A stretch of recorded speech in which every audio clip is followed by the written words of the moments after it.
On December 14, 2011, Sterling Allan of the Pure Energy Systems News in Utah conducted an interview with Miran Keshe as part of the Free Energy Now series. In the hour-and-a-half-long interview, they discussed Keshe's claim that the recent capture of the U.S. spy drone by the Iranian government was via advanced intercept technology he developed, and which he offers to all nations as a way to end war, making offensive weapons obsolete.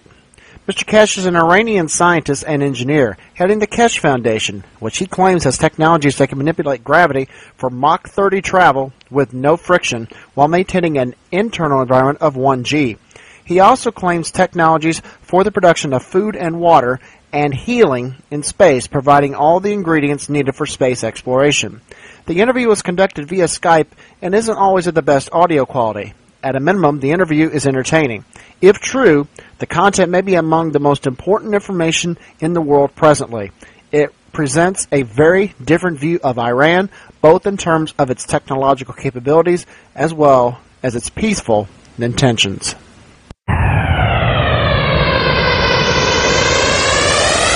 Free energy now.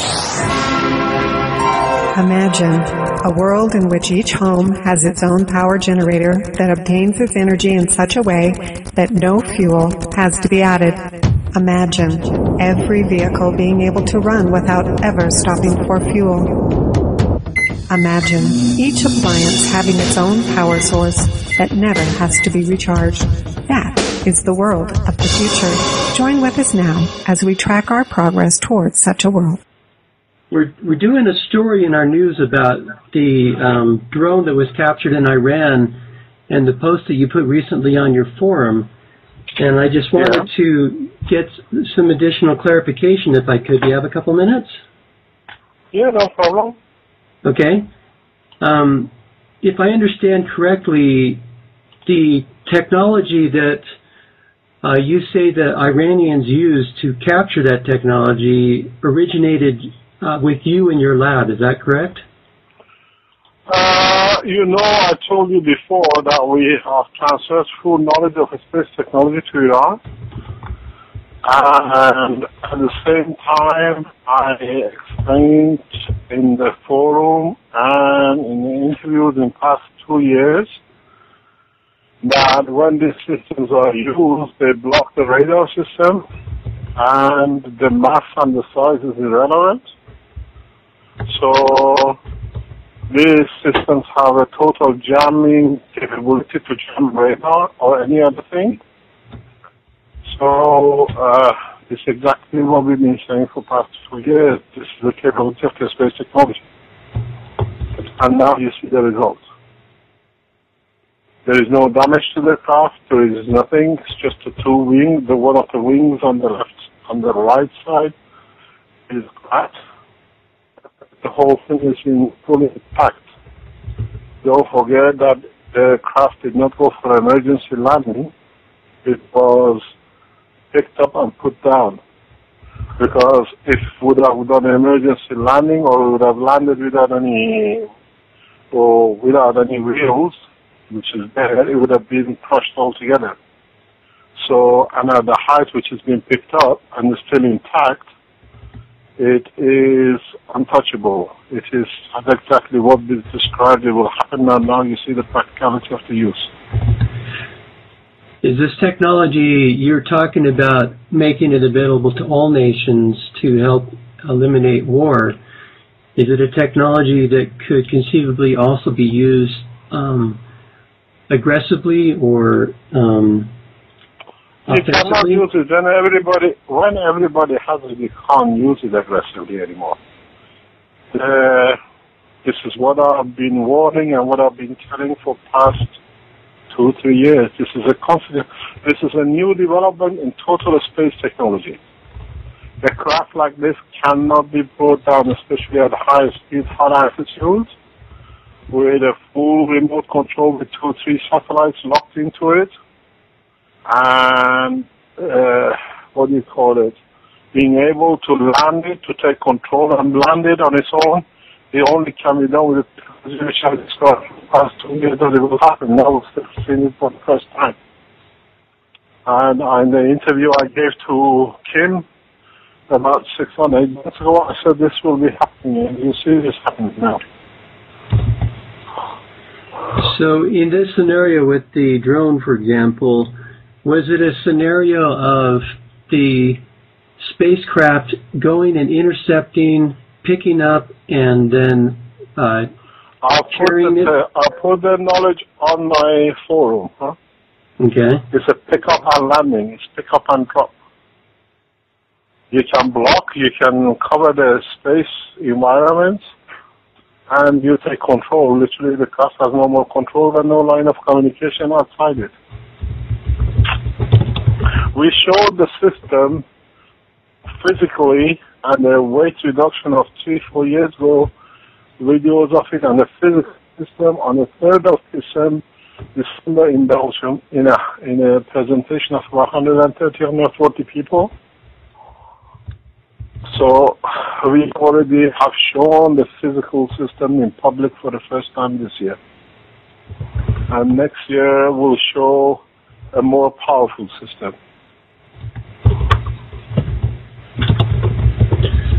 I knew somebody who was going to attend that but thought it had been canceled. Pardon? I know somebody who was going to attend that demonstration in Belgium but thought it was canceled. No, it wasn't canceled. It was done by Belfort Group. And we did not show the system in Eindhoven. A lot of people, I put it on my forum, the gravitational system will not be shown in Eindhoven.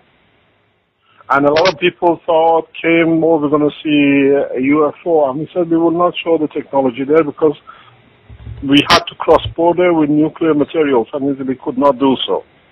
But in Belgium, within the restriction I work, I can show what I had, and I showed it the following Saturday in a presentation of it was a full pack room. They couldn't get any more people, couldn't get any more chair into the hall. And we asked everybody to put all their mobiles or their cameras or whatever they had, laptops in a black bag in front of them, that nobody could take pictures. And then we were secure that there was no pictures taken. For about an hour and a half, we showed the videos. We showed the generator, 3 kilowatt generator system, and we showed the Oasis system, and we showed the full, gravitational system. And there were people they came, they looked at it, they stood around, they watched it. So it's the first time we opened it in public, and 2 weeks later, you've seen about the American system, what happened. Okay.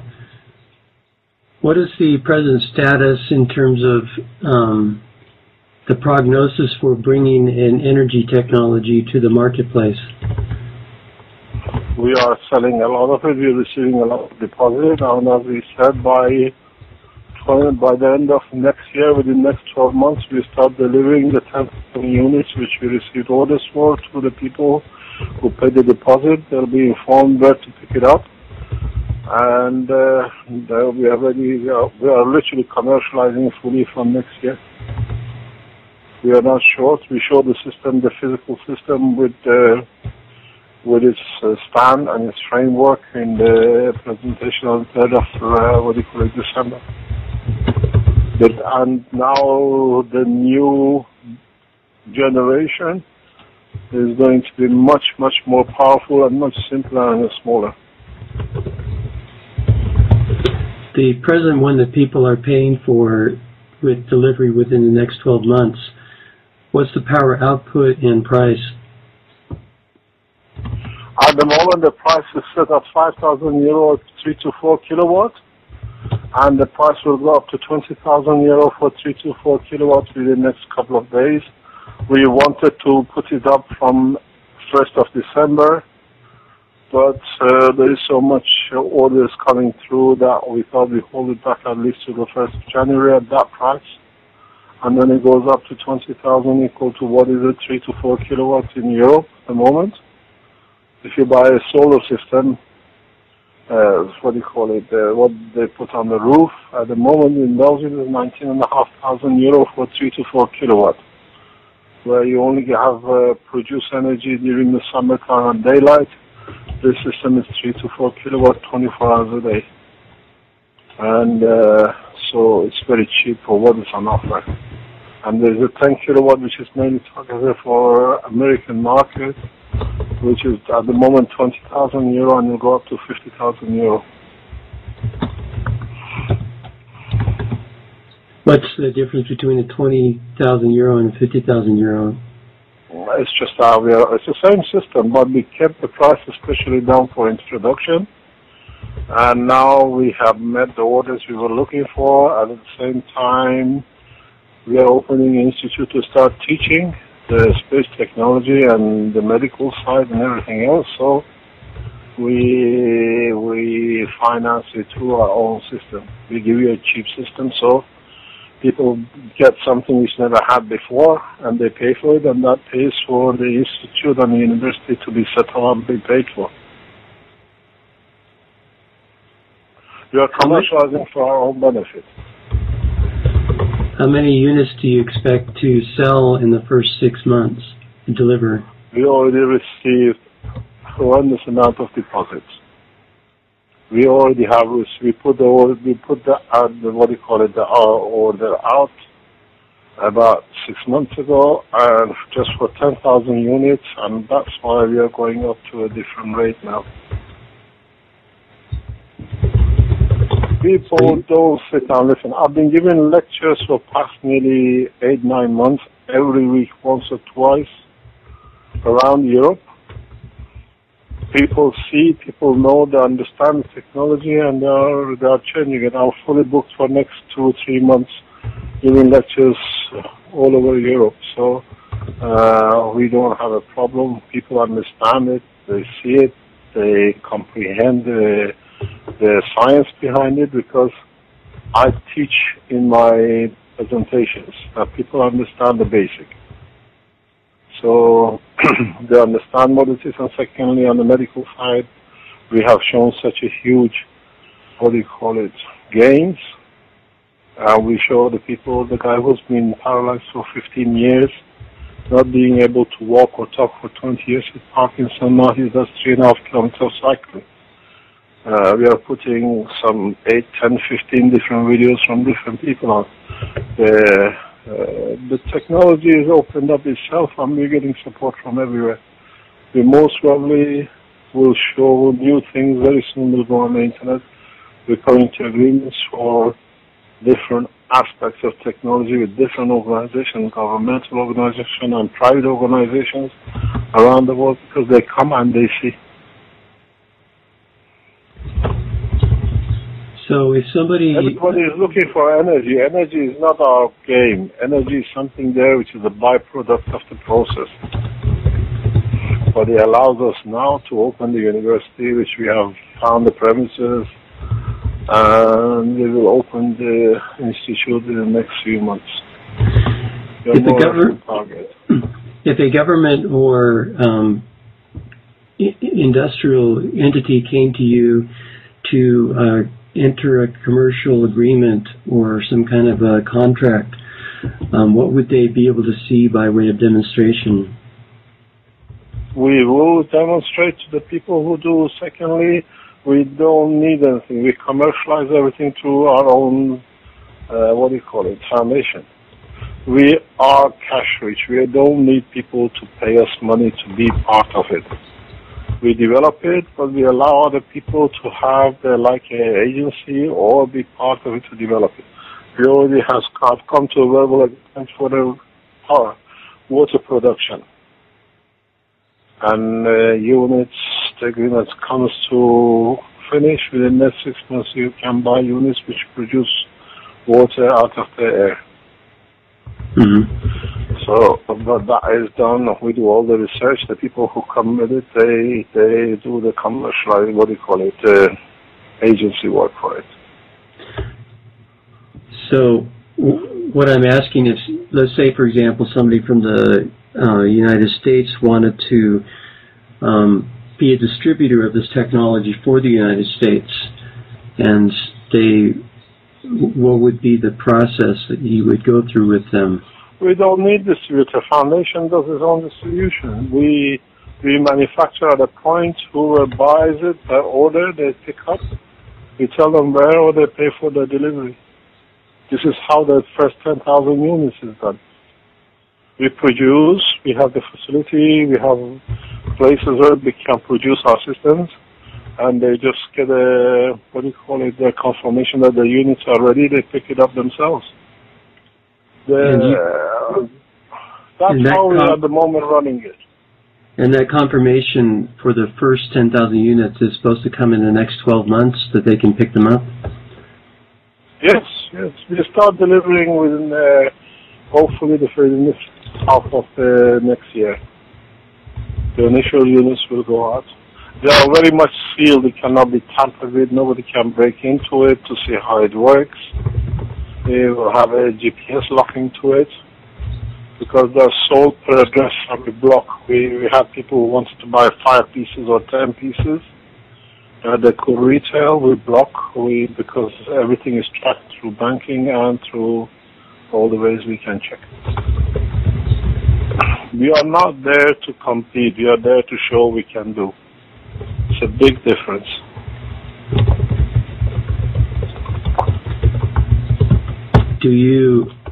As you know, everyone's looking for energy solutions.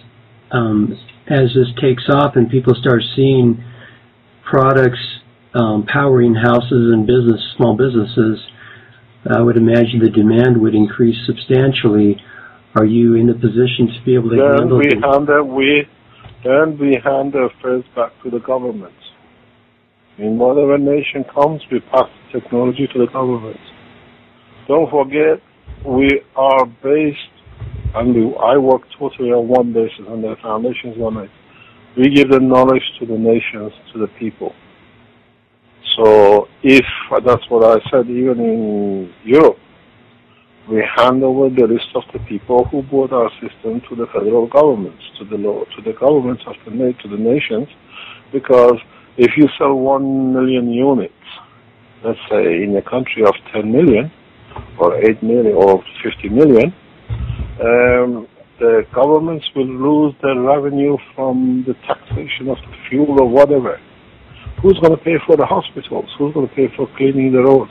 Who's going to pay for the teachers? So our technology being free should not become a damage to the society. People have a wrong idea about free energy.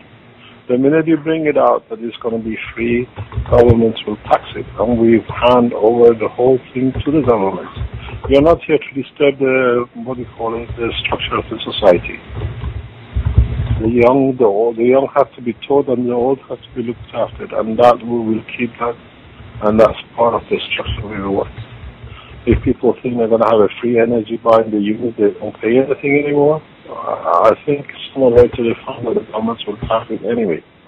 So instead of them coming on top of us afterwards, we offer them an analysis between the nationals and the government, how much they're going to pay for the system they bought, that it can be kept, and schools can be kept open, and roads can be cleaned, and the old can be looked after. This is a wrong concept. Everybody wants a free energy, but at the end you have to pay for it. You don't pay for it. You need to be looked after. When the governments don't have the money, it's the situation we are in Europe. Who's going to pay for the services? Who's going to pay for it to be kept?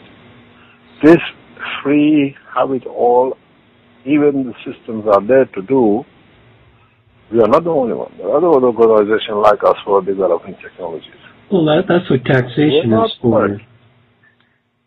Pardon?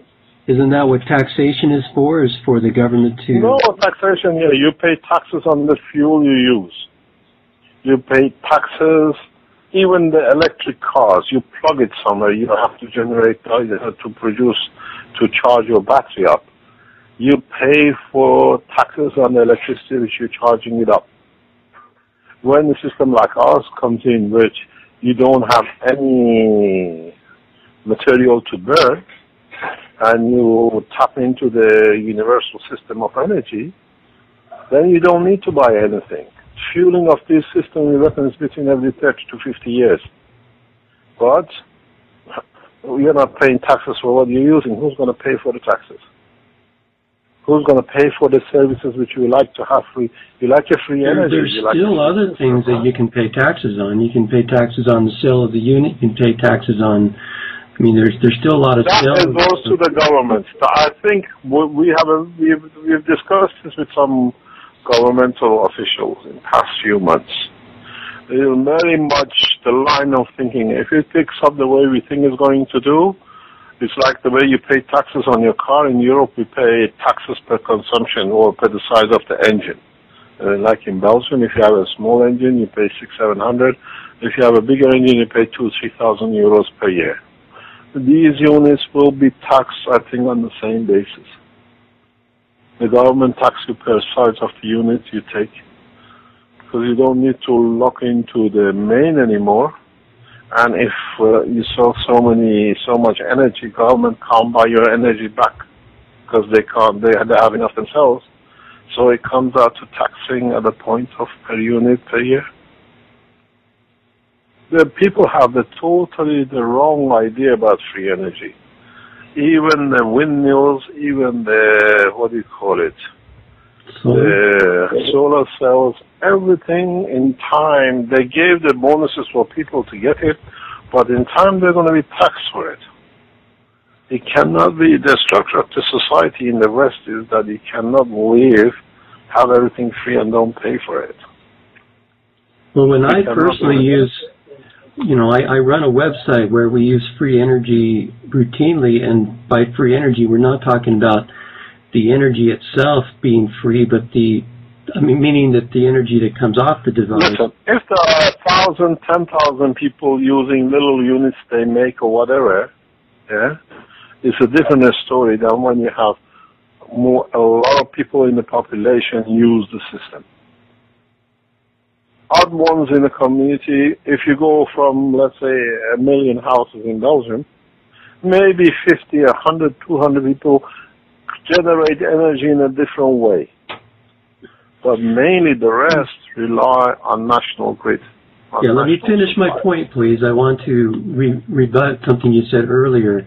My understanding of free energy means that the energy source that you're tapping into is free. Solar is free. The sun is free. Wind is free. Geothermal is free. The device is not free. And of course the device is going to cost money, but you're harvesting inexhaustible energy. And so when we say free energy, we're not talking about a zero price tag. We're talking about the fuel itself being free. I'm talking about both. When you have a free energy, zero payment for fuel, then you can't have a zero taxation on it.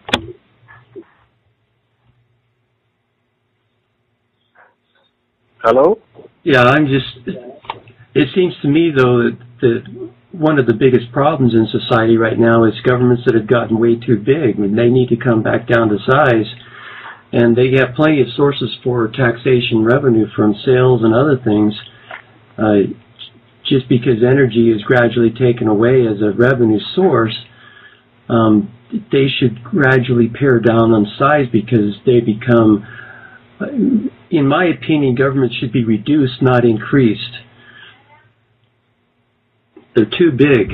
I don't know. Maybe you're right, but I don't know. But the way I see it and the people I talk to in different levels, the opinion is that even though you'll have a free material to start or have to run your system, at the end of it, your fuel is free, but you're going to pay for it somewhere else to your governments. Yeah. So do you have another conference or presentation scheduled in the future? I give a talk. My last talk of this year is this Friday. Is a hall with 350 people or seats. And then we take 5 weeks off because I'm finishing the book number 4 and 5 for the institute when it opens up. And then we start the first lecture on 23rd of January, and more or less one lecture or two lectures a week. I give a talk in Germany in 19th of February. I give a talk in Holland with 200 people again. And it goes all the way to, at the moment, till June. You're getting books here and there and all the time.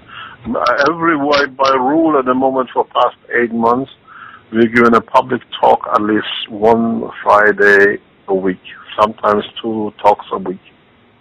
But it's always to public, and sometimes with the medical side is to pre-invited audience. And do you have a place on your website where people can see the upcoming speeches so they can... Yeah. The new website. The website has been put up the new, at the bottom of the first page.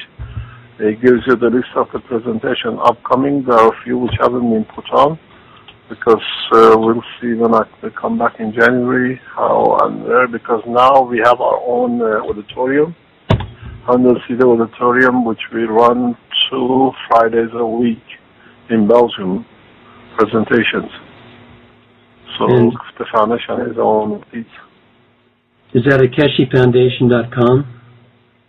Oh, yes, KesheFoundation.com, the new website which has been put up. At the bottom of the page, all the presentations, where and what. If there is just a name, it means it's a private. The people who organize it, they invite their own people, or the people who they want to be present. And otherwise, the public ones, as announced, we usually give 1 or 2 public presentations a month. If it's not the private. Privates are usually between 30 and 50. Open one. The one this Friday is in a public theater, is a public hall. I'm on your website and I'm not finding something for events. There's latest news, articles most read. Yeah, just go at the bottom, there's presentations. Go right to the bottom of the page. If you go to Keshe Foundation, bottom of the page is blocks, it's squares. Yeah, not in the English section. I don't see that. Maybe I'm redirected. Yes, okay, let me get on it, because just give me 2 seconds. I'll be there. If you go... Oh, there. Okay, I see presentations under articles most read. Yeah. There's presentations. I see it. Yeah. Okay.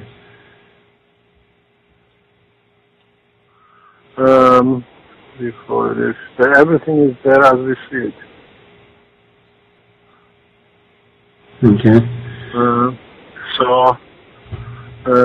What do you call it? We keep very well people informed, and that's how it has been. Whatever. Sometimes when there's a lot of these presentations are restricted by the organizers, what they want to, what do you call it? What they want. What they want to talk about. The presentation this Friday is about energy. The presentation in April is about medical application. I know there are 2 or 3 bookings this week for Holland. Again, for medical only. And about 150 per presentation. You can't handle it. Cannot do more than 150 people is the maximum. It's so, what do you call it, convenient for us to do. Okay. And of all the people who have been involved with you, what would you say is the best third-party endorsement of your work, a government or a third-party institution? What do you mean? If somebody wanted to get verification of your technology through a third-party entity, who would you recommend that they contact? They contact us. So we had a lot of lunatics who want verification. We verify to the people who are bona fide. People who we know. We're talking to the people who can make a difference. And we don't say who and where. But the people who can make the difference, they see our presentation, that we demonstrate, we show them, we let them play. We have a guy who says who's the Minister of the Earth, and he's been everywhere on the internet putting cashscam.com. And he says he's the Foreign Minister of the Earth, so he doesn't see a thing, he's going to do this and that. We don't listen to these things. I have a program for past 5 years, 10 years, and I'm doing exactly, and we're up to date. People who want to see it, who can, there are bona fide people, we show them everything. We did the same thing with the Iranian government, we did the same thing with the Belgian government. Belgian governments and the offices in different shape, nano, nuclear, they've been through our technology fully. We open all the books with them. We never disclosed who. Now we start disclosing who. Even one of the companies who had the full access to us has been bought by the British government Ministry of Defense. Everything is straight. These people who talk blah, blah, blah, is the people who don't understand. This is on a different side of the fence. We've been open. I sat with the officials from the Space Technology of Belgium for 4 months, every day with the scientists, the management team, putting together, and they said, yes, it's this, they want to make the system. And what we say, we have documents we can show. Yeah? So the same I did with Iran, the same I did with the other country. And now we're negotiating with 2 or 3 other countries for different part of the technology. Whoever comes on Mr. So-and-so, he doesn't win with us. We do what we are going to do, and we will keep on track exactly where we are going. Earlier you mentioned on the product that's available, the 3 to 4 kilowatt system, that you're taking deposits. How much of a deposit are you taking up front? We're taking €500 deposit a unit for 5,000 euro, and the deposits are all kept in a secure deposit account in the bank. So it's not touched by us. The money is kept safe and secure, and if you don't deliver, the money will be returned. Mm-hmm. So it's not that we take the money and run. The government, somebody made a complaint, the officials from 2 governments went to the bank, they saw the deposits. They are well monitored, and we are not there to play a game. Whatever deposit comes in, straight away is banked in a deposit account for 12 months, which is by the end of 12 months we don't pay, the money goes back to the people who took it, or they paid for it. Mm-hmm. All the things of a scam we covered ourselves. We don't be tempted. We will not allow nothing to tempt us. And you said you've already sold all 10,000? We sold enough. We don't give figures, but believe me, every day I receive deposits. Every day we receive confirmation. And we've been selling it for 6 months now. We put the offer out 6 months ago. And a lot of people are buying the 10 kilowatt with a 2,000 euro deposit. A lot of people are buying 10 kilowatt because they said 3 kilowatt is not enough. Because at the moment, for a 3 kilowatt, they pay 20,000 euro in Europe. Now they get a 10 kilowatt for the same price. The solar cell system, put it this way, you know Everready battery? Everready battery is one of the big suppliers or producers of windmill electricity in America. They sell it for €13,500, the $13,500 for $15,000 for a windmill.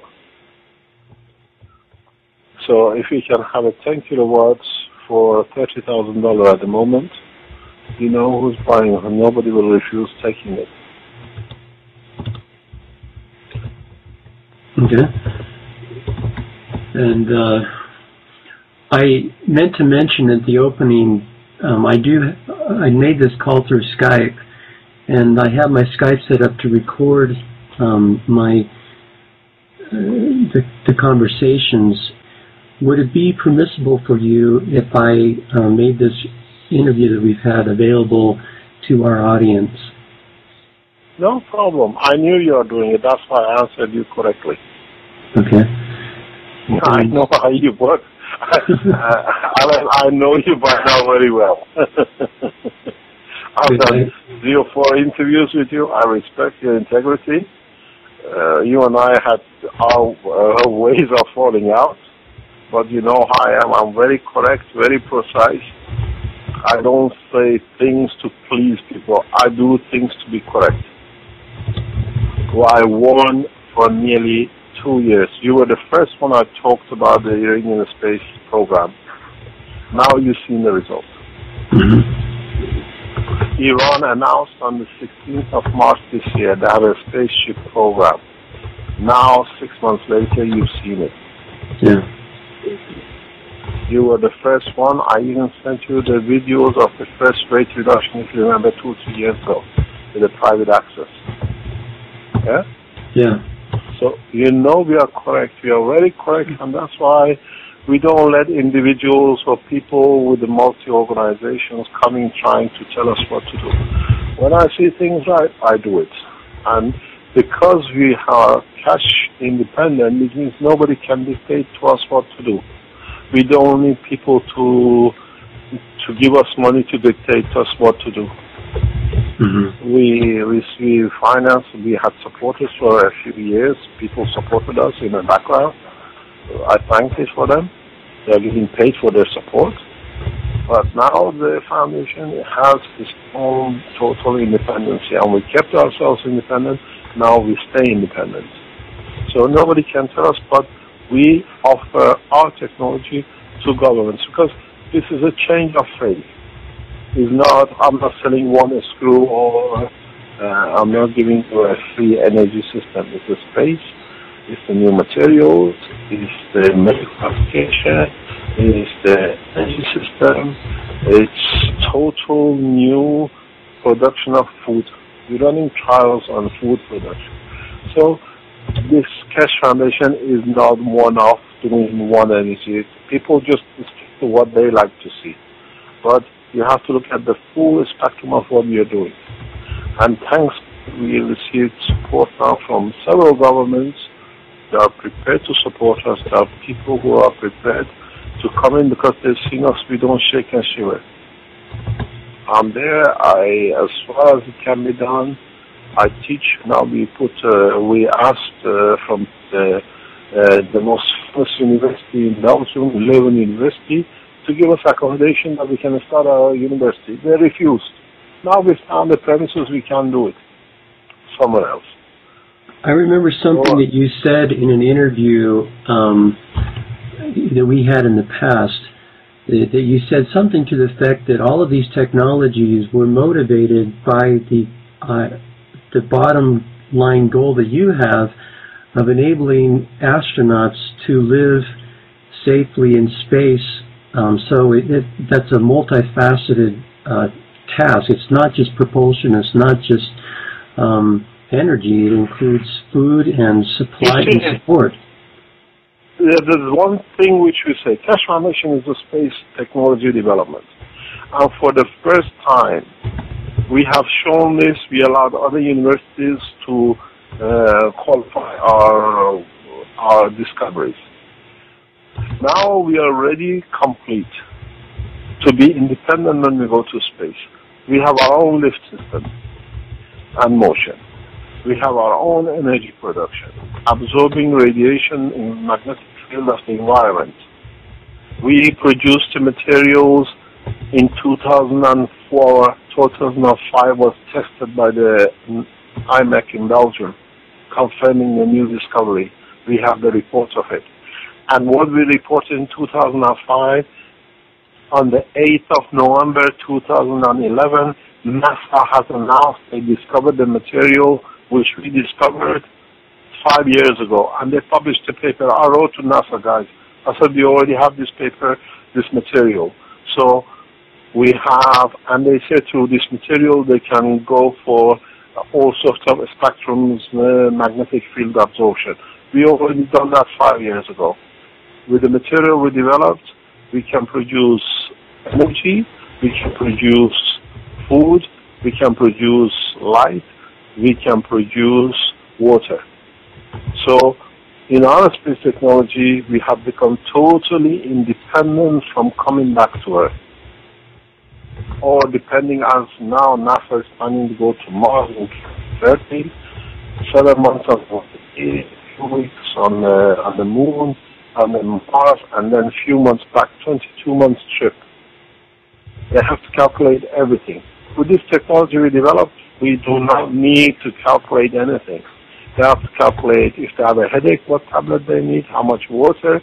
They have to recycle all the piss and shit that the people, they have enough water that they use what they're coming back. Now we can produce water from magnetic field environments of the universe. And I tell you something, verbal agreement has been reached in the past hours that the first water unit will be developed within the next 6 months for commercialization. What this means is that it has both moisture from the air without tunneling and without cooling system, which means we absorb moisture from the environment, water drops, directly for consumption. The agreement has been made, we've been negotiating, talking to these people for a few months, and it's agreed that we go ahead with the first commercialization maybe within the next few months. Now, when you talk about extracting water from the air, I know there's a lot of companies that I've encountered over the last few years who do that through basically a condensation type of process. Yeah, no, it's not condensation. This is creating magnetic field of the water, the way we work. We create the magnetic gravitationals of water content, which means you only pick up water. You only pick up the moisture of the water. With condensation, if you do, you have to have an airflow. You pass the airflow through the system, you do the condensation, and you get water. We developed that technology because of our free energy system. We're producing so much energy. But this is a totally different approach and a departure from the old way. We know, we have a knowledge. This is on my table now, getting ready for development next couple of months. So, create that free water. Would you consider this then a dehumidification process? Pardon? Is this then a dehumidification process? Purification. Dehumidification, removing water from the air. We take water because we did that condensation. You know, when you do the process of condensation from the air to get water, you get a lot of rubbish with it. You even get a layer of oil on it. Because when you do condensation, whatever pollution is in the air will come with the water. This way, there is no pollution attached to the water. Okay. So it harvests the water and water only from the surroundings. Yeah. Okay. From the moisture in the air. So this is we've done a preliminary run on it. It looks to be correct. Now I'm literally developing this system to do the job on a permanent basis. How do you do that in space where you don't have water to harvest? You go to the plasma technology. That's a different thing altogether. That's a different approach. If you go on my website or if you go in the book, you see a torch which is lit. That torch absorbs all radiations from environment, all magnetic fields from the environment. You convert that into energy and matter. We show this physically how it's done. And at the same time, we even showed it in Eindhoven in the presentation. People are so crazy they don't understand it. But it's in my second book and it's on the website. You can convert the CO2 at room temperature to a solid matter that you can eat as a food, but you can add all sorts of things to it, which we are running on the clinical trials. We're testing it and see how we go. Is it a form of alchemy? It's not. It actually, somebody sent me an email, and I checked it. It was very interesting. In 1925, somebody wrote an email. It's called BOSE, I think, B-O-S-E, to Einstein. Einstein rewrote his paper, he corrected it and sent it back in German language to him, and he was presented. And then I think Nobel Prize of 2010 went to the scientists who tried to prove what Einstein and Bohr said in 1925, that gas can be changed into matter at minus 170 degrees. All we've done, now we change the gases into a solid at the room temperature with a new understanding. So what do we say? People have won Nobel Prize for it. At 170 degrees, we brought the temperature up to a room temperature. We are not talking things which are out of the line. That's why I can give you references. The same thing with the material I told you. NASA announces that they have a new material. They call it, they developed a new black material which can absorb. Just go on the NASA publication, 8th of November this year. We developed this material 6 years ago. It was tested by IMEC, INECA of Belgium, which is a Nano Institute. We have the reports of it. So, in a way, we are very much years ahead of other people, what they are trying to do. It's not an alchemy, because if you can understand, up to now we have 3 states of matter, 4 states of matter were said to be happening. One was solid, liquid, and gas. And then they said plasma is the 4th state of matter. Plasma is the 5th state. The 4th state of matter is what I call gas at nano state. Because the liquid, solid, and gas are environmental dependent, external environmental dependent. Now that we understand the creation of gravity and field, what we call magravity, this is internal magnetic field, gravitational field of the atom itself, which dictates the structure of the atom. So you can have CO2 as a solid at minus 400 degrees, and you can have a solid CO2 at plus 1,000, 10,000 degrees. Because now we understand you can change the gravitational magnetic field, the structure of the atom, and atom can be solid at any pressure, temperature, or whatever. So this is a say, and if you say this is crazy, just think 1 second. I always say in my talks, just pinch your own body. We are made of gases, oxygen, nitrogen, carbon, and oxygen. The 4 gases. We should be a balloon. But our body in our Earth gravitational system has learned to convert gases into solid, which is our body. So now for the first time we understand how our body changes matter, energy into gas, and a gas into a solid, which becomes our body. And that's what I call a gas. This is the 4th state of matter. Plasma is the 5th. This is a new discovery. This is what we did not know. That's why when we sit in front of a fire, very hot, we don't disappear, we don't evaporate. Because our body works on its internal gravitational magnetic field of the matter. So this is the 4th state of matter we discovered. And it's important because now I can take the CO2 you breathe in space, which comes out of your mouth or your lung, convert it into a solid and feed you with the energy which you need as a solid. So I don't need to carry solids because your digestion system needs food, needs something to go inside it. So this is the next step in the space technology which I've developed. And the thing is, the matter is here. We gave it. It's been tested at Ghent University in 2009. Next week, 23rd of December, is third year we published this paper. And now we said we are prepared. Anybody would like to change it into powder. And then they arrested the Canadians in Toronto airport. They took all the samples. They took all the samples from all the tubes I was carrying. They know it's correct because they were supposed to give me the report.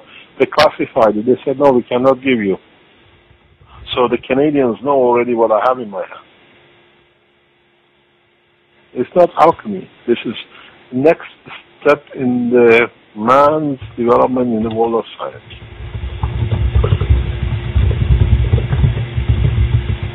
Well, it's fascinating stuff. It is there. It's been checked and been done, and it's in my second book. And if you go on the Keshe Foundation publication papers, go on the capture production of CO2 as a solid. The paper is a scientific paper. It's been there for 2 years. You can read it. and you can see the bottles of even CH4, methane gas in a solid and liquid state, and it's been tested by the scientists at Ghent University. I don't have any infrared spectroscopy and Raman spectroscopy. All been done by them. All the graphs are on the book and on the website. So, what do you call it? It's been well independently evaluated. So we are not, when it matters for us, we give things to be done. Our nanotechnology material, the black material, was given to IMEC in 2005. The report is in our hand. They have it, and they have a copy. My gravitational and magnetic field, or energy production, what you call it, 3 kilowatts, has been fully examined by a company called Werhard near Antwerp in 2005. And they confirmed the report to the Belgian government. They are ready to produce the first system after 4 months of analyzing all aspects of production. And the company now is owned by the Ministry of Defense of England. Belgium have no say in it anymore. So we've been well examined. Up to now, we didn't open our books. Now we open our books. The same as we said, we transferred this technology to the Iranian government, and I thank them for their assistance in allowing us to go further. The same thing on my website. My technology is open to the Americans. The same principle. I always have a good relationship with NASA. And secondly, Boeing Corporation have a non-disclosure with us. We have a picture of the space gravitational system in front of the Boeing office in Brussels. 2 years ago, they flew their specialists from Spain and England to see the system. So it's not that we haven't shown it. People who matter see it. We show it to them because they need to have the knowledge. And now for the first time, the Iranians have used the system. You cannot land a 27-meter long, 1.5 meter high system from thousands of 10, 15, 20,000 meters up perfectly the way you see in the pictures. And there is not a dent on it. Wing broken because of the landing problems. Yeah? Mm-hmm. And there is no crashes, there is no damages on the craft. There is a dent on the right, on the left wing, a small dent, but the right wing has got a crack on the joint. Otherwise the craft is absolutely perfect landed. No landing gear has opened up, It was fine. How can you land 27.5 meter span wing object the way it's landed, the way it's there? And how these systems have a self-destruction. If they knew the system is going down in Iran, they would have informed it to self-destroy itself, that nothing was, ever could be found. How come they couldn't trigger it? Because it was jammed. The whole day, no, there is no hacking. This is a step. And that's what I say. Get all the governments on the table, everybody will have it, then nobody can abuse it against others. Want to get your comment on, I can't remember if we've gone to this topic before in our interviews in the past. My take on the UFOs that many people see around the planet are that many of them are of human origin, reverse engineered from the 60s. We've had this technology for 4 decades. The black budget's United States military-industrial complex has been sequestering this technology for their own nefarious world government control paradigm purposes, and that NASA basically is an attempt to show that the government's giving a half-hearted effort towards some kind of a space initiative. It's very backwards and does not reflect the latest development or technology of the black budget end of the spectrum. What you're doing is you're bringing that technology to the public, and you're not sequestering it. So there's a bit of that's why I have a bit of a problem with you going to governments with this technology, because in my opinion, the governments have been the problem, not the solution. Maybe you could comment on that. First of all, what do you call a UFO? We call a UFO when we see bright light, or things suddenly appear as a bright light. Or we see objects which they stand still but they rotate or they create a light around them and they disappear at a high speed. We see these systems every time we switch our systems in the motion position. It is very simple. I give this in my talks. People understand. That's why we're getting so much support through public, because people understand the simplicity of technology. I'll give you an example. Earth has a magnetic and gravitational field. Sun has gravitational and magnetic field. And at the point when what we call gravitational and magnetic field magnets of the Earth and the Sun interact, due to the friction of their fields, the residue left over is daylight. That's why we have day and night. We don't have light on the back of Earth where there is no interaction with the magnetic field and gravitational field of the Sun. When there is interaction between the two magnetic and gravitational fields at the same time, that interaction creates a magnetic friction, which the outcome of it as human amino acid magnetic gravitational field, we call it daylight, we call it light. My system, because now we produce the same magnetic gravitational field in the system, in interaction with the gravitational magnetic field, which happens between the Sun and the Earth, we get the daylight. Between my system and the Earth, it creates light on the edge of the interaction. So the system shines bright when the magnetic field.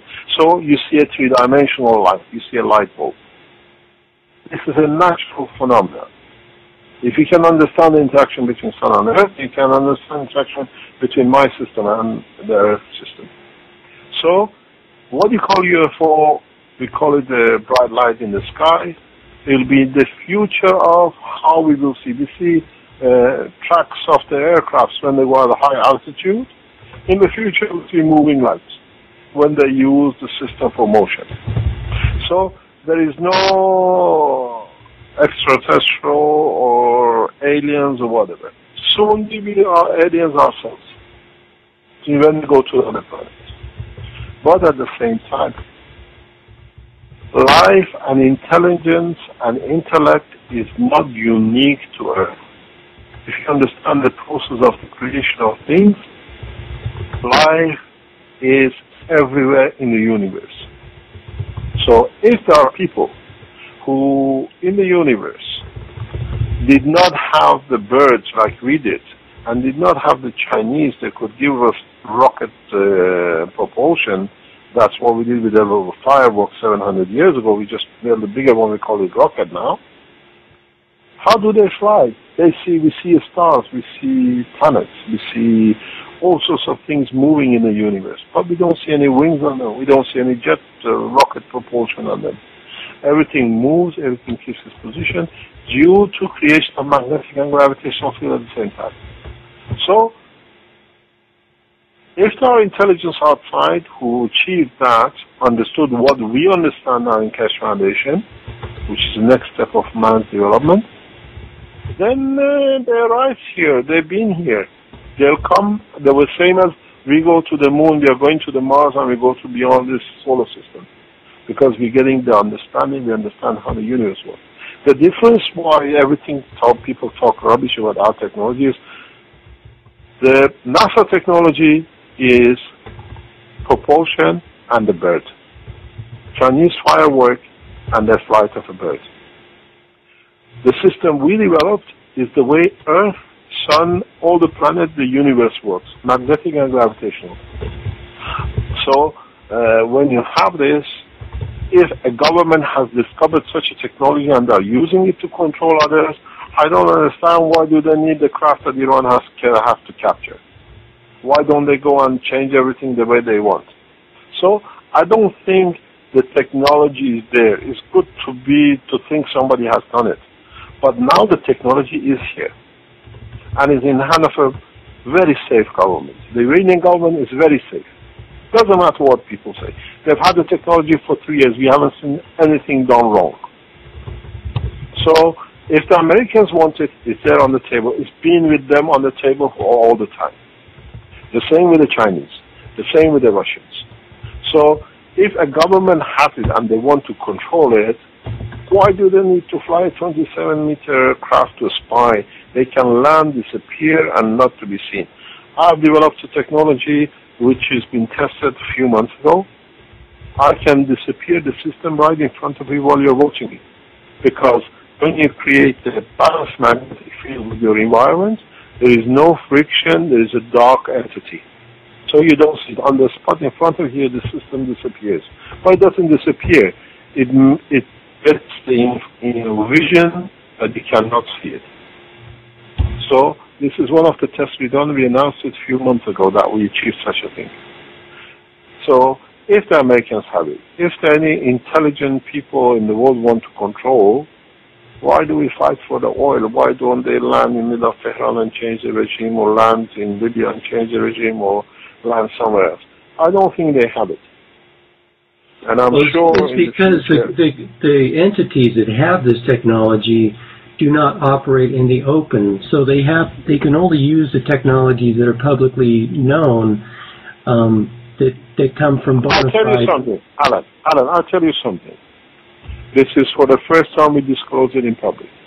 When we run our systems, we see things. When I run my system, I see things. Because the others who have the knowledge, they see we have the same. It's like when you wear night vision goggles, yeah? You can see things you couldn't see. With this technology, we see things we cannot talk. I'm very open about it. Yeah? Okay. And to us, there is nobody at the moment who has this technology. Because the material used on Earth is specific and it can be seen. Am I clear? So maybe the technology. If you are of superpowers, yeah, you can only use materials which are available on Earth, and materials which are available on Earth are not the same which are outside. There are different ways to accomplish the same thing, to get flight. To get no, you cannot do. Believe you me, Allan, you cannot do. Each matter has its own gravitational magnetic field. Earth is rich in aluminium and in iron. Other planets are rich in other solid matters. Matters which don't even know. We don't even can analyze it. Because it's not in our periodic table. Because we cannot come to understand materials. The way I tell you we can change CO2 into solid at the room temperature, we call it alchemy. In other planets, in other positions in the universe, different materials are abundant which we don't even know the composition of the material. We call it alloys sometimes. But we haven't learned to make a proper alloys for different things. And we do not see, from my experience, I have not seen anything which is what we call iron aluminium based. Titanium has its own frequency. From a political point of view, right now on the planet, the Western nations are demonizing Iran as a rogue nation that is developing nuclear technology that they plan on using on their neighbors and possibly others. Who says that? What I'm saying is that I'm not saying this is true. I'm saying that in the world right now there's a lot of political talk about in trying to make Iran the enemy, and I'm just postulating that maybe one of the reasons. I tell you something. I, as a nuclear physicist, as somebody who knows and understands nuclear structure and nuclear physics, for past 30 years, I've been a nuclear physicist since 1981. And before that, I trained myself with all sorts of nuclear materials. You do not need to become a nuclear weapon technology just because you have access or you're developing nuclear know-how. You have to understand. And I made that very clear to the Americans when I saw them in Seoul. They know what the guy is at the Pentagon now. I spoke to your people. You can scaremonger as much as you like. This allows you to sell weapons to the others to run your factories. But now, what Iran has and what they've shown in the past 7 days, intercontinental missiles are obsolete. The F-16, F-18 is obsolete. F-16, F-18, everything else goes 2,000-3,000 miles an hour. For 1 or 2 hours, it has to be refueled. The new technology, you're talking Mach 25, Mach 30, fuel, indefinite. The scaremongering is that they know that the technology will make the whole technology in the West obsolete, and it has made it obsolete. Whereas the Iranians will show their technology. They are developing like we are developing. So, somebody said in one of my talks, very simple. What you send, you should be able to receive. If you send me a gift and I don't want your gift, it's yours. You've got to take it back. If you send an intercontinental missile to Iran and Iran has the capability to land the craft, as they shown in past week, the sender must be able to receive what you send out, huh? Intercontinental missiles, 3,000, 4,000, 5,000 miles an hour topside. The new space technology system, 30, 40, 50,000 miles. They've shown how it can be captured in midair. What are you going to do when you already ignited or you release the nuclear? You think Iran is going to land in its own place? You have two choices. To go back where it came from, with a name on it, or directly into space.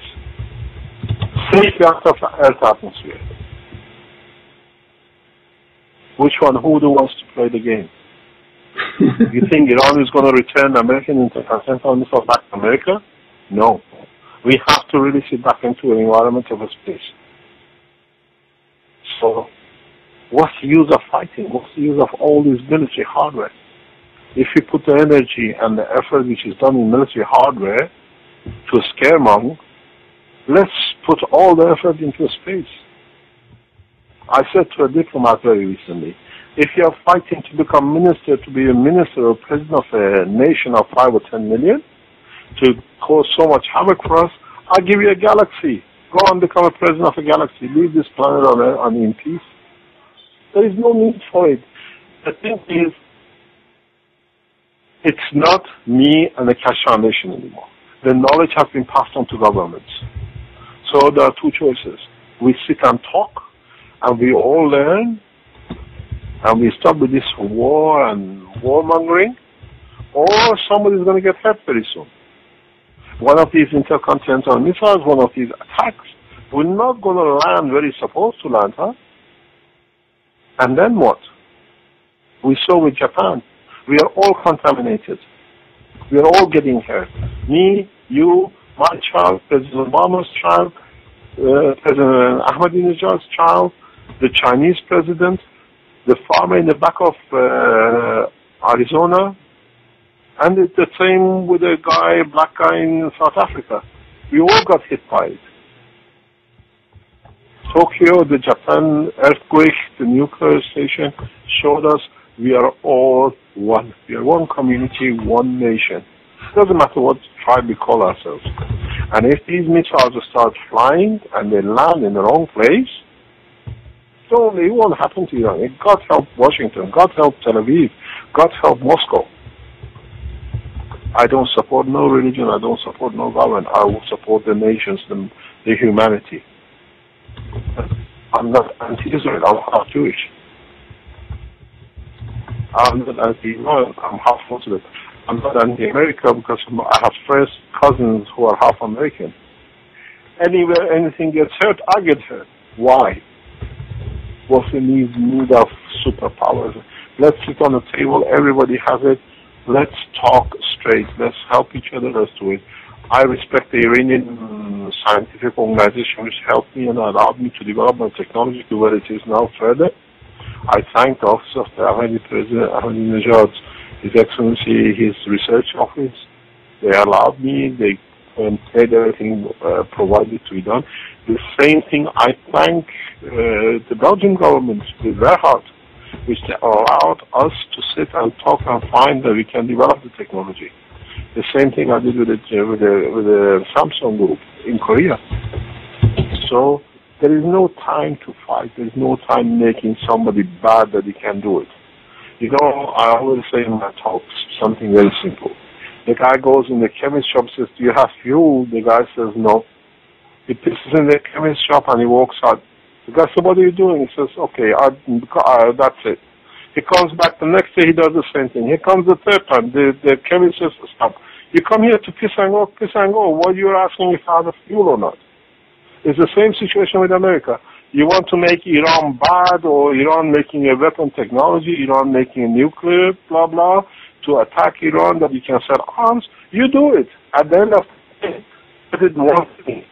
If Iran has managed to have the space technology and Iran has the weapon technology, Tehran, Washington is 10 minutes. Now, one question I would ask of you, with Iran having this technology, why would they need to make threats like closing down the Strait of Hormuz, which is causing a lot of disruption and fear in the Western world because of the strategic role that the Strait of Hormuz plays? I'll tell you something, people don't listen because it's not to their benefit. His Excellency President Allan in the talk of the opening of United Nations in 2008, go and listen to it. He said the time of the nuclear weapon and nuclear energy is finished, is over. Because at that time we were testing systems in Tehran. What's now you see in the craft has landed. The same thing, His Excellency President Obama has to accept that what negotiation we can bring peace, not with the scaremongering. It's the same thing. The only thing we lost is respect for each other. Being a government, being a father and mother, being a nation. If we bring the respect back, people tell me, why do you say His Excellency? Because he's the president of the nation. The same as His Excellency President Obama. He's the president of the nation. When a nation chooses, doesn't matter in what shape or form, he has to be respected. He lost the respect. So when we lost the respect, everything becomes enemy. And this is where the problem is. Iran has a nuclear power. There is one thing I'll tell you very, very clearly. Some people know what I'm talking about. Where the Natanz nuclear recycling power station or processing of Iran is where my grandfather comes from. I come from that area. My blood comes from there. You think I will not be affected if they try to hit there? I would like to know, if you like, some of the missiles in the United States to go back up. What would happen to myself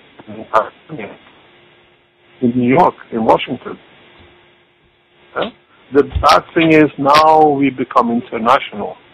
We don't want to hurt. We don't want to get on the table. I put it on my forum 2 or 3 days ago. I'm religious blind, I'm nation blind, I'm colorblind. Bring the thing back on the table, let's sit and talk. My technology is a gift to the American government. My technology was a gift to Iran. Iran accepted it and they're developing it. My technology is a gift to every nation. But this time, because everybody can have what they like, then there is no more war. Money has no value. You see what happened in Europe, huh? All the banks are empty. They were hoping Chinese will lend the money that they can spend. That's why we had a new thing with the English. They want to protect their system. There is one thing with this new technology, when people understand, they can have as much as what they need when they need it. So there is no need for a fight. There's no. You want to create 10,000 kilo of gold. We developed the first conversion of the air into gold in Tehran in 2008. I produced a lot of protein from air. You cannot do this. Very simple. Air has got a hydrogen, carbon, nitrogen, and oxygen in it. We breathe every day. If you understand how I change CO2 into solid. Now you understand how simply I can change gases into protein. So there is no need to further. We are not talking alchemy. We're talking about the science, the way the universe is made, not the way man wanted to make it. We don't see any gas power stations or nuclear power stations on the moon, or on the Mars. Mars rotates, travels, creates its own magnetic field and energy, and it's been going for billions of years. So now we learn the same process.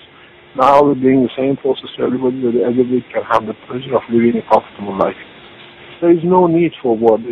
Iran has never crossed its borders for the past 300 years. And it's not going to pass its borders now. You are dealing with a decent people. It doesn't matter what you change their name to. Huh? It doesn't matter how press wants to make it. It's like if you want to listen to the other side. Who used the first nuclear bomb? Americans. Who did the first nuclear attack? Americans. How come now somebody else is going to do it? They learn it's wrong. I'm sure Americans won't use it anymore. The same as Iran won't use it anymore. It is not possible. And the thing is, people don't listen. People don't listen. And it's very simple. Iran has a spaceship program. A spaceship program means no more going around the Earth. It's taking off to the orbit and back at any speed you like. It means traveling with a speed beyond the speed of what you can imagine, with a protection, if you like, Earth atmosphere around it. Yes, there's no friction, there is no extension of the aircraft. What used to happen to, what do you call it? Where the craft used to go from Paris to New York, huh? To Concorde. No, Concorde. All these things, we see it. I test new materials every day. You know something? People thought it's a joke. The day before I was making a demonstration in Holland on 26, I had 2 federal police and 2 nuclear inspectors knocking on my door. I didn't stop them. I invited them in. I offered them a cup of tea. I took them to my lab. I said, have a look. Look at everything. This is what it is. This is where I keep my nuclear material. This is how much I have. I don't need it. I took the inspector to the car which can fly. I said, this car can fly. I opened the bonnet. He saw there is no engine in it, no gearbox. Huh? The fuel tank was out. So I opened everything. I live in Belgium. Belgium is my second home. Belgian government is my government. When they understand how openly I work, they will change their ways as much as they stop blocking me. They took pictures, they said you needed this, that. I said, okay, that's it. Huh? I work open, and my openness has been the key to us people understanding us. It's the same with Iran. Iran opens something. They want to learn. We do not know half of a tenth of what actually nuclear power can do.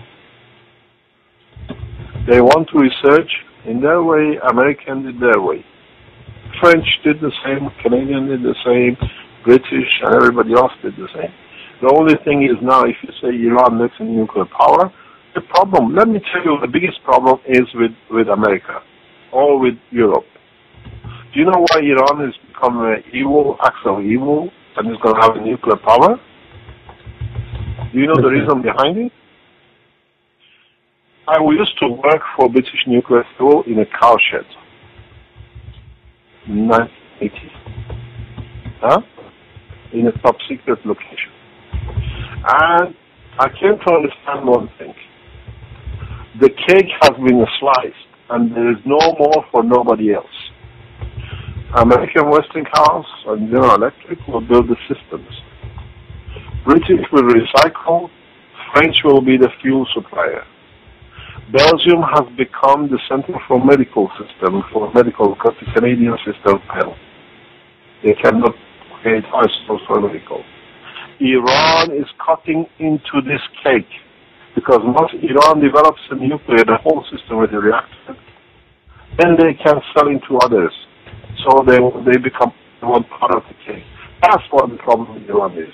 Not Iran is becoming nuclear, because the cake has been cut.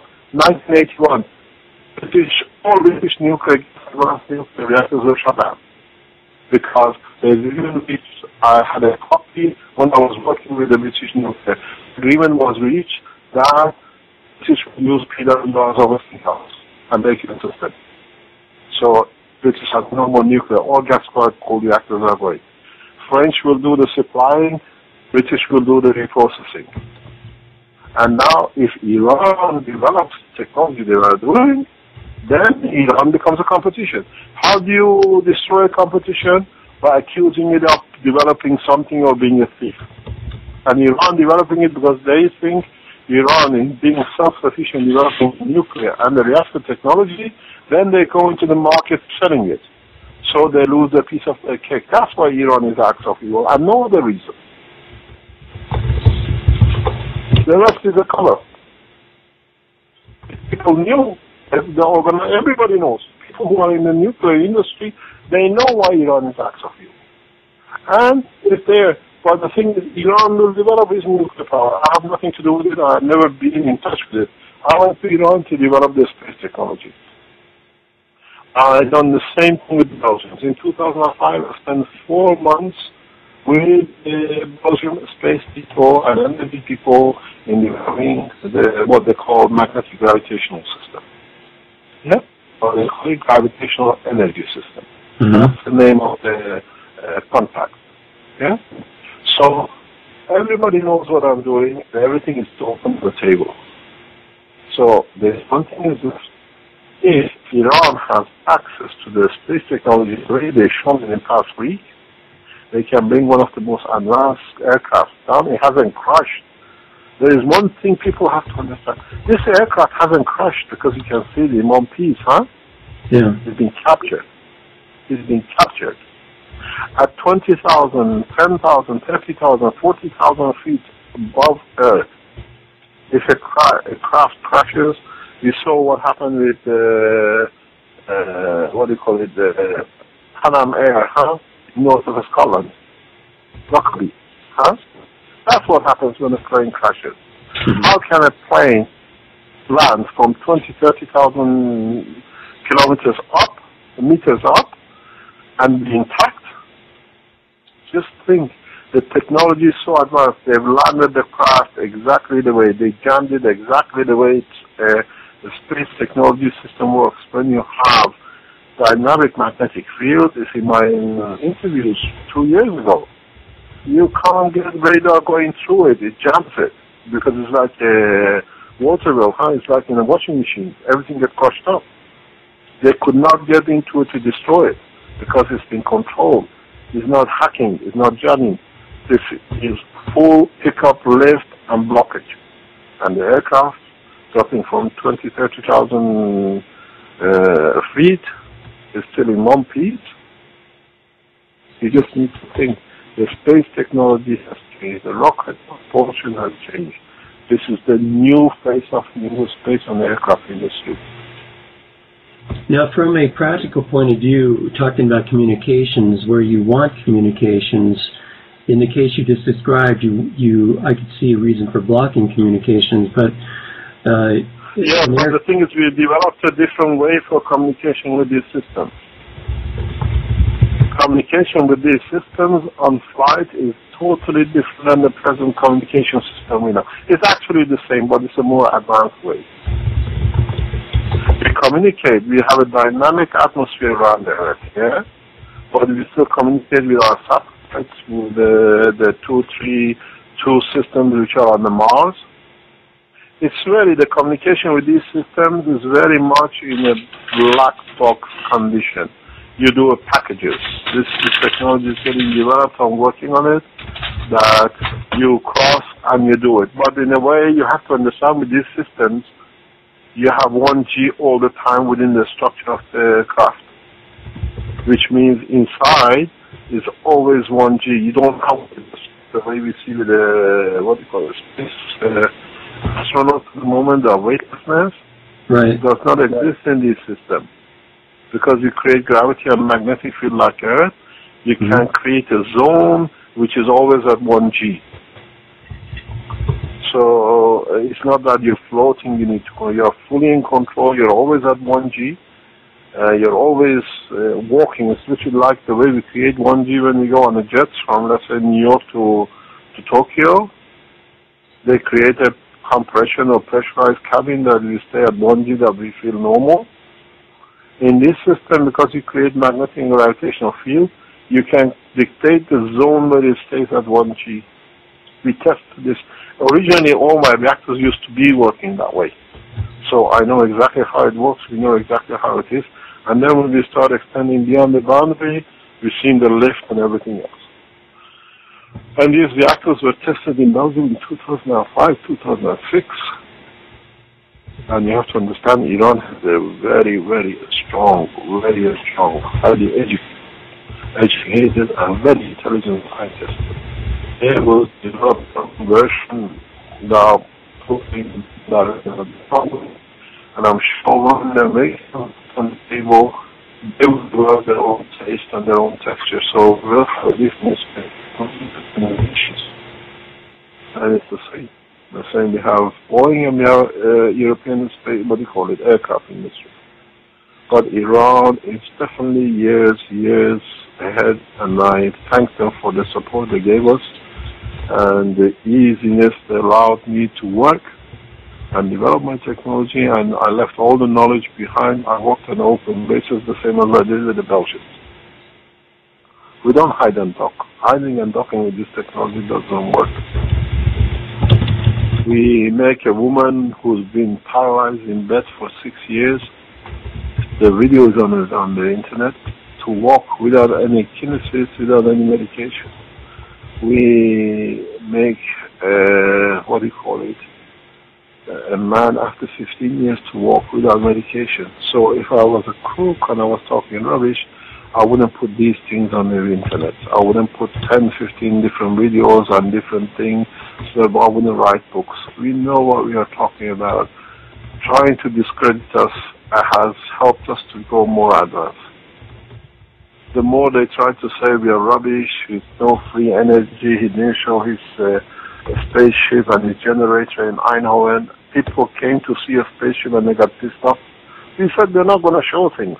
We're not going to tell you what we're going to show, but the next Saturday, immediately after, in a very close environment where we feel safe, we know the people, the organizers for some years, without them even knowing, I walked in with a suitcase, there it was, the UFO system on the table. People have stood up, but they knew they can't, because people who were present, they can tell you. When they came into the hall, when everybody was coming in, we gave everybody a black bag. Yeah? Mm-hmm. And we said, everything has to go in a black bag. Cameras, television, laptops, everything. And anybody who doesn't agree can leave. Everything was in on the floor, so nobody could turn and get up or take a picture. Then I showed them, I explained the technology, I showed the videos, and then I opened the suitcase and everybody could see the flying system, the UFO system. And Iran has the same as I have. And they are more advanced in some ways. We are more advanced, and I think the way what they showed in past week, they are highly advanced. I congratulate them in their achievement, the same as we congratulated America in achieving to land on the moon and go to Mars. It's not for one nation. Now the knowledge belongs to all of us. And whoever does their best, they need to be congratulated, because to do things they are doing, the same with the Russians, with crashing one launch, they still managed to get the people back from the space lockdown in time. But now it's the world community, not just one man, one nation, one country. And we cannot make a devil out of one to show we are good. Humiliating Iran, we humiliate ourselves. Humiliating America is the same, we humiliate ourselves. Mm-hmm. But when we support each other, we come out very nicely, and that people are becoming intelligent. People can see who is lying and who is not talking the right way. There's no need for oil fight. There is no need for intercontinental missiles. As I say, please, if you want to try, you try with a high-flying craft, try with a missile. But be prepared to get what you send back, your own. Not attack, huh? If you send a missile, be prepared to receive your own missile back, not somebody else's. Iran doesn't have a nuclear technology, but Iran has the knowledge to turn the system back, to go back where it came from. Huh? Mm-hmm. This is what I told to my cousins recently, both of them. My Jewish cousins and my Muslim cousins, and my wife is Catholic, huh? On the table, I told them all, you hurt each other, you hurt all. We are all a huge one community. There is no more enemies. There is no more this talk of they are doing things, because the time of these talks finished. The internet has opened a lot of things. People know what the truth is. Yeah. Well, Mr. Keshe, we really appreciate you joining us on the show. Just for the record, today is December 7th, 2011, and we'll be... December the 13th. Oh, you're right. The 14th. I hope you don't cut anything and put this interview fully on. If I don't put it fully on? I said, I hope you put it fully on. You won't edit it. Yeah. I'll put the whole thing on, and we may be able to transcribe it as well. I think what I'm going to do is do this as two stories. We had one story all ready to go that I'm editing right now about the Iran space technology being used to bring the drone down. The other one containing this entire interview. There's more than enough material for two stories, so I really appreciate your time. It's been fascinating, and you're welcome. You're always welcome. I had a good relation. You and I fell out once, but doesn't matter. But anytime, you're quite welcome. I trusted you, and I still trust you. All right, thank you. And you take care. Again, people can get to your website at Keshe, Keshe, you pronounce it Keshe Foundation.com. Thank you very much. Thanks for your time, Allan. You bet. Take care. Thank you. Bye-bye. Bye.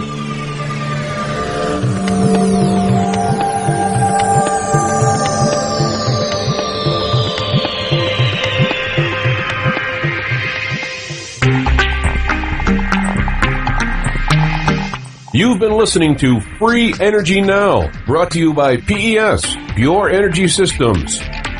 You may access past archives and upcoming show info at freeenergynow.net and join us for our daily news at freeenergynews.com.